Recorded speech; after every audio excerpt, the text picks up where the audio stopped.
तो आज हम लोग नया टॉपिक स्टार्ट कर रहे हैं, एटॉमिक स्ट्रक्चर। उसका इंट्रोडक्शन हम लोग थोड़ा देख लेते हैं। अगला वीडियो से पूरा क्वेश्चन जो प्रॉब्लम बेस्ड होगा वही चीज़ बताएंगे। इसमें बहुत कुछ बेसिक चीज़ भी पढ़ना है, जैसे में आइसोटोप, आइसोटोन, आइसोबार, ये सब देख लेना खुद से। और हम लोग इंट्रोडक्शन में थोड़ा फिजिक्स से जो रिलेटेड है उससे देखते हैं। इसमें हम लोग जनरली एटम के बारे में पढ़ते हैं, उस पर लाइट आता है तो कैसे इलेक्ट्रॉन निकलता है उसके बारे में पढ़ते हैं। तो चूँकि जो लाइट है वो इलेक्ट्रोमैग्नेटिक वेव है, तो हम लोग वेव के बारे में थोड़ा सा फिजिक्स का टॉपिक है वो हम लोग देखेंगे।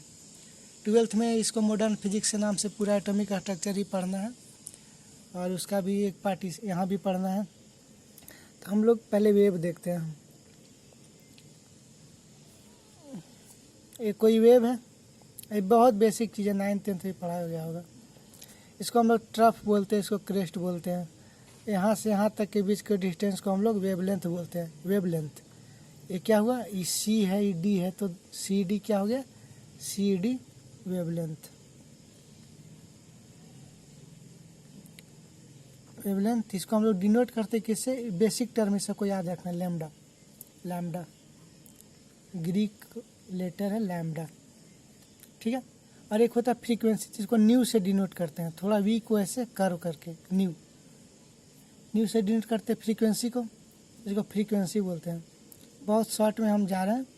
फ्रीक्वेंसी किसको कहते हैं, नंबर ऑफ वेव पर सेकेंड, एक सेकेंड में कितना वेव गया, इसको हम लोग क्या बोलते हैं, फ्रीक्वेंसी। एक टर्म और आता है वेलोसिटी, वेवलेंथ आ गया, वेलोसिटी। वेलोसिटी ऑफ वेव क्या होगा, मतलब एक सेकेंड डिस्टेंस, जो वेलोसिटी का डिफिनीशन होता है वही distance by wave in 1 second, ये हो गया। और एक टर्म है क्या, एम्पलीट्यूड। एम्पलीट्यूड ये क्या होता है, ये होता है हाईएस्ट मतलब हाइट होता है, हाईएस्ट हाइट, क्रेस्ट या ट्रफ। हाईएस्ट हाइट ही नहीं है ये वाला, या ये, इसको एम्पलीट्यूड बोलते हैं। मतलब ये मैक्सिमम इतना ऊपर गया या इतना नीचे आया, उसका मैग्नीट्यूड को हम लोग एम्पलीट्यूड बोलते हैं। एक होता है वेव नंबर। वेव नंबर कुछ नहीं है, 1/λ, इसको हम लोग म्यू बार से डिनोट करते हैं। ये जनरल चीज़ है। और इसका जो सबसे इम्पोर्टेंट फार्मूला है वो क्या है, C बराबर म्यू इंटू लैम्डा। बहुत ही इंपॉर्टेंट रिलेशन है, एकदम बेसिक रिलेशन। C क्या है, speed of light. Speed of light, mu क्या, फ्रीक्वेंसी। और ये लैम्डा क्या है, वेवलेंथ। सी की जगह पे भी हो सकता है, स्पीड को हम लोग भी से भी डिनोट कर सकते हैं। यहाँ स्पीड ऑफ लाइट लिए, इसका मतलब कि जो फ्रीक्वेंसी लेंगे वो भी लाइट जैसा चीज़ के लिए लेंगे। लाइट क्या है, इलेक्ट्रोमैग्नेटिक वेव है। अभी याद रखना है इलेक्ट्रोमैग्नेटिक वेव है, क्या होता है हम लोग आगे देखेंगे। इलेक्ट्रोमैग्नेटिक वेव है तो इलेक्ट्रोमैग्नेटिक वेव का फ्रीक्वेंसी और लैम्डा होना चाहिए, तो बाकी चीज़ के लिए ये फार्मूला वैलिड है। वहाँ पे सी की जगह भी हो जाएगा। स्पीड ऑफ लाइट कितना है, 3 × 10⁸ मीटर पर सेकेंड, स्पीड ऑफ लाइट इसका वैल्यू है। ये रिलेशन हम लोग देख लिए। तो इससे हम लोग देखो, सी कांस्टेंट है, स्पीड ऑफ लाइट क्या कांस्टेंट है, तो हम म्यू बराबर क्या लिखेंगे, यहीं से देखो C/λ। तो यहाँ से यूनिवर्सली प्रोपोर्शनल है, मतलब लैम्डा अगर बढ़ेगा, देखो लैम्डा बढ़ेगा मतलब डिनोमिनेटर में कुछ बढ़ेगा तो पूरा टर्म घटेगा। तो लैम्डा बढ़ेगा तो म्यू घटेगा, और म्यू घटेगा तो लैम्डा बढ़ेगा। मतलब जिसका म्यू ज़्यादा होगा उसका लैम्डा ज़्यादा कम होगा, जिसका लैम्डा ज़्यादा होगा उसका म्यू कम होगा। इन्वर्सली प्रोपोर्शनल का मतलब यही होता है कि ये ज़्यादा तो ये कम तो ये ज़्यादा। तो जिसका लैम्डा ज़्यादा होगा उसका म्यू कम होगा, ठीक है। पूरा थ्योरी वाला पार्ट में हम लोग नहीं जा रहे हैं, इसलिए ऊपर ऊपर ही देखते हैं। ये क्या हो गया, म्यू बराबर सी बाई लैम्डा, फ्रीक्वेंसी बराबर स्पीड बाई लैम्डा। ये बहुत इंपॉर्टेंट रिलेशन है, ठीक है।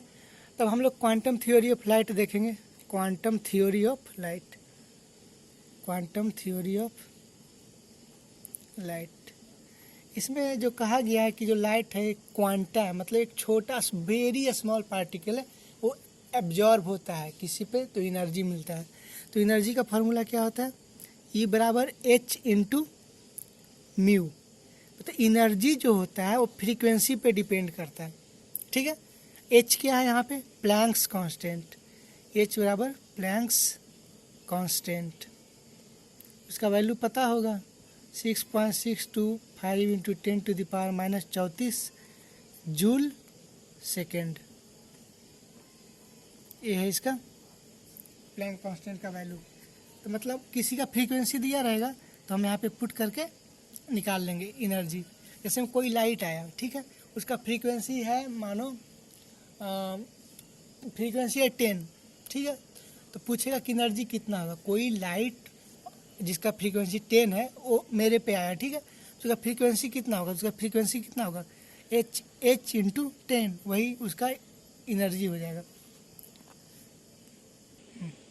इतना बात अभी ध्यान में रखना है। अभी बहुत बेसिक चीज़ बता रहे हैं जो बिल्कुल याद ही रखना पड़ेगा इसको, और कोई उपाय नहीं है, क्योंकि हमेशा यूज होता है तो बार बार डिराइव करना सही नहीं होगा, इसलिए इसको याद ही रखेंगे। और कुछ कन्वर्जन टर्म बताते, जैसे में एक टर्म होता है इलेक्ट्रॉन वोल्ट, ठीक है। तो वोल्ट क्या होता है, जो वोल्टेज को ही वोल्ट कहते हैं। जैसे कोई वोल्टेज है, ठीक है, कोई वोल्टेज है, बैटरी का वोल्टेज है भी, तो वोल्टेज से क्या होता है, पोटेंशियल डिफरेंस क्रिएट होता है। पोटेंशियल डिफरेंस मतलब यहाँ पे एक वोल्टेज जैसे 5 वोल्ट का कोई बैटरी लगाया हुआ है, तो प्लस टर्मिनल है माइनस टर्मिनल है। इलेक्ट्रॉन को जब देंगे तो एक इलेक्ट्रिक फील्ड होता है इधर से इधर, प्लस से माइनस, वो इलेक्ट्रॉन को धक्का देगा। इलेक्ट्रॉन को धक्का देगा किधर, इलेक्ट्रॉन चूंकि निगेटिव है तो उसको इधर धक्का देगा, ठीक है। तो अभी इसका ज़्यादा ज़रूरत नहीं समझने का, 12th में फिर से इसको पढ़ना। तो इलेक्ट्रॉन वोल्ट क्या होता है कि एनर्जी का यूनिट होता है।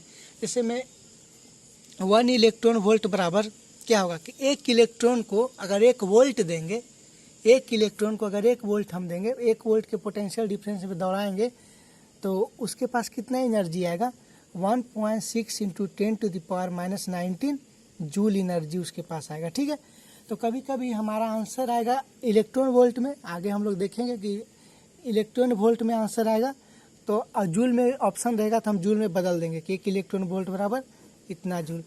कैसे हम लोग जैसे में 18 मीटर पर सेकेंड, इसको किलोमीटर में बदलते हैं, तो कैसे क्या करते हैं, 18 मीटर पर सेकेंड को किलोमीटर में बदलते हैं तो 5/18 से मल्टीप्लाई कर देते हैं, तो क्या आ जाएगा 5 किलोमीटर पर सेकेंड हो जाता है। गलती यहाँ पे सॉरी 18/5 से मल्टीप्लाई करते हैं तो जितना आएगा उतना किलोमीटर पर सेकेंड हो जाता है। तो उसी प्रकार बिल्कुल वही बात है, कैसे हम लोग मोल को 100 से मल्टीप्लाई करके मिली मोल निकालते हैं, तो वही इलेक्ट्रॉन वोल्ट को इतना से 1 इलेक्ट्रॉन वोल्ट बराबर इतना जूल होता है, ये यूनिट है, ठीक है। ये एनर्जी भी है, ये भी याद रखना कि एनर्जी का यूनिट है। जैसे में 1 इलेक्ट्रॉन को 1 वोल्ट से दौड़ाएं तो इतना एनर्जी आया, 2 वोल्ट से दौड़ाएंगे तो 2 इंटू इतना, 3 वोल्ट से दौड़ाएंगे तो 3 इंटू इतना। देखो यहाँ पे क्वेश्चन है, एनसीईआरटी का क्वेश्चन है। एनसीईआरटी को पूरा बनाना है, उसके बाद कोई बुक को बनाना है। एनसीईआरटी मस्ट है जेईई के लिए, नीट के लिए, दोनों के लिए। तो देखो क्वेश्चन एनसीईआरटी का साधारण सा क्वेश्चन है, calculate energy in 1 mole of photons, photons मतलब light, of radiation whose frequencies इतना हर्ज, ठीक है। तो एनर्जी बराबर क्या होता है, एच इंटू न्यू होता है। तो ई बराबर क्या होगा, ई एच क्या था हमारा, एच का वैल्यू पता था 6.625 10⁻⁻34 जूल सेकेंड, ठीक है। एसआई यूनिट में है। अब फ्रीक्वेंसी कितना दिया हुआ 5 × 10⁻14 हर्ज। आसान है, बन जाएगा, इसको कैलकुलेट कर लेना, कितना आ जाएगा, ई बराबर 6.625 इंटू 10 से 14 गया तो क्या 5 इंटू 10⁻⁻20, इतना आंसर आ जाएगा। इतना क्या आएगा आंसर। हर्ज क्या होता है 1/सेकेंड होता है, 1/सेकेंड होता है ना हर्ज, सेकेंड से सेकेंड कट जाएगा जूल। ऐसे भी एनर्जी का यूनिट जूल ही होता है, तो जूल हम लोग लिखेंगे। एक इम्पॉर्टेंट चीज़ यहाँ पे देखो, बहुत आसान चीज़ है, आसान नहीं उसको, उसका यूज बहुत होता है, बहुत इम्पोर्टेंट है, आसान है लेकिन इम्पोर्टेंट है। हम लोग क्या सीखे थे, ई बराबर एच म्यू, ठीक है। अब म्यू देखो, एक और रिलेशन क्या था, सी बराबर म्यू इंटू लेमडा। तो यहाँ से क्या लिख सकते हैं हम लोग, म्यू बराबर सी बाई लेमडा लिख सकते हैं ना यहाँ से, और उसको पुट कर देंगे यहाँ पे, ई बराबर H into C by lambda, ठीक है। तो ई बराबर क्या हो जाएगा, H C by lambda. H का वैल्यू पता है 6.625 इंटू 10⁻⁻34, ठीक है। सी का वैल्यू पता है 3 इंटू 10⁻8, एच सी के एच सी बाई लैम्डा, ठीक है। इसका यूनिट क्या होता था, जूल, इसका जूल पर सेकेंड, सॉरी जूल सेकेंड होता था, इसका मीटर पर सेकेंड होता था। इसका लेमडा क्या है, लेमडा वेवलेंथ है, लेंथ है तो मीटर होगा, ठीक है। तो ये जूल में है ना, पूरा ये जो एनर्जी आएगा ये जूल में आएगा, ठीक है। तो हम इलेक्ट्रॉन वोल्ट में इसको हम लोग कन्वर्ट कर देंगे, बहुत आसान रिजल्ट आएगा। इलेक्ट्रॉन वोल्ट में कन्वर्ट करेंगे तो ई इन इलेक्ट्रॉन वोल्ट बराबर 12,400, इसको कैलकुलेट करेंगे तो इतना आएगा 12,400 बाई लैम्डा इन एंगस्ट्रम, ठीक है। एंगस्ट्रम पता है ना, एक एंगस्ट्रम बराबर क्या होता है 10⁻⁻10 मीटर, ठीक है। एक एंगस्ट्रम बराबर 10⁻⁻10 मीटर। जैसे मैं कह दे 2 एंगस्ट्रम तो क्या 2 एंगस्ट्रम करेगा 10⁻⁻10 और इतना मीटर। एंगस्ट्रम को मीटर में बदलेंगे तो 10⁻⁻10 लिख देंगे। ये यूनिट है, मेजरमेंट है, उसको पढ़ लेना। और क्या हो जाएगा, तो यहाँ से इसको क्रॉस करेंगे तो क्या आएगा, लेमडा इन एंगस्ट्रम बराबर 12,400 बट्टा electron energy in electron volt. जैसे में कोई क्वेश्चन है कि find the wavelength of light of energy, find the wavelength of light of energy 124 electron volt, ठीक है। तो हम लोग पहले बेसिक मेथड से कैसे जाते, एनर्जी दिया हुआ मतलब ई बराबर 124 इलेक्ट्रॉन वोल्ट। तो ई बराबर क्या था, एच इंटू म्यू, लेकिन ये आता था क्या चीज़ में, जूल में। तो 124 इलेक्ट्रॉन वोल्ट को जूल में बदलते 1.6 इंटू 10⁻⁻19 जूल। फिर यहाँ से एच सी बाई लेमडा लिखते, फिर यहाँ से लेमडा का वैल्यू निकालते। तो हम लोग ऐसे नहीं करेंगे, बहुत लंबा मेथड है। हम लोग अभी क्या सीखे, लेमडा इन एंगस्ट्रम बराबर 12,400 बट्टा energy in electron volt. Energy in electron volt कितना है 124 इलेक्ट्रॉन वोल्ट। तो लेमडा इन एंगस्ट्रम बराबर क्या आ जाएगा 124 का 1000 एंगस्ट्रम आ जाएगा। तो 1000 एंगस्ट्रम, लेमडा बराबर 1000 एंगस्ट्रम। एंगस्ट्रम को अगर मीटर में बदलना है तो क्या करेंगे, 1000 इंटू 10⁻⁻10 मीटर। तो कितना आएगा 10⁻⁻8 मीटर। रहने देते हैं इसको, आगे कंटिन्यू करेंगे।